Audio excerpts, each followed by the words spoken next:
Dėl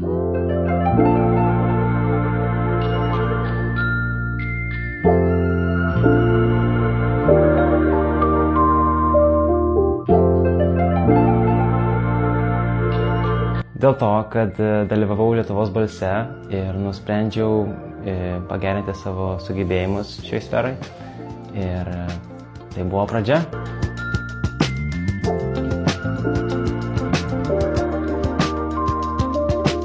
Dainuot pradėjau kažkur nuo 1 klasės. Tai visą laiką dainuodavau, kur tik tais turėdavau galimybę, į visokius koncertus ir taip toliau.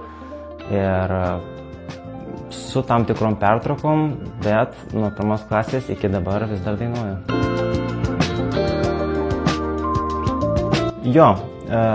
Pradėjau lankyti muzikos mokyklą kažkur nuo 4 klasės ir ten grojau sintezatoriumi. Tai išmokau dalinai groti su vienu iš instrumentų. Nes dabar kažkaip ties to sustojau. Noriu pagerinti savo sugebėjimus dainavime ir kažkaip tiesiog neprisėdžiu prie to. Tai studijuoju VGTU renginių inžineriją.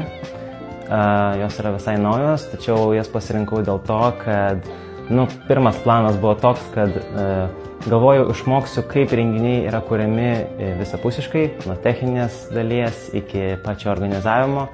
Ir tokiu būdu galėsiu renginius kurtis pats, gal turėsiu mažiau problemų, susigaudysiu, kaip viskas veikia ir tada galėsiu dainuoti ant scenos. Tobula vizija. Manau, norėčiau save matyti kaip dainininką, kuris tam tikrą laiko dalį praleidžia prie kompiuterio ir prodiusuoja tas dainas, kompozuoja jas. Kitą laiko dalį stovi ant scenos ir dainuoja žmonėms. Daug dirbti,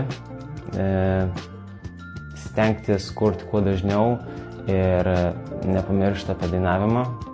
Tiesiog dainuoti ir mylėti, ką darau. Aš manau, kad variantų yra daug. Jeigu nori tiesiog patapti talentingesnis šioj muzikos industrijoje, tai gali daryti ir coverius, gali ir kurti. Viskas priklauso nuo tavęs.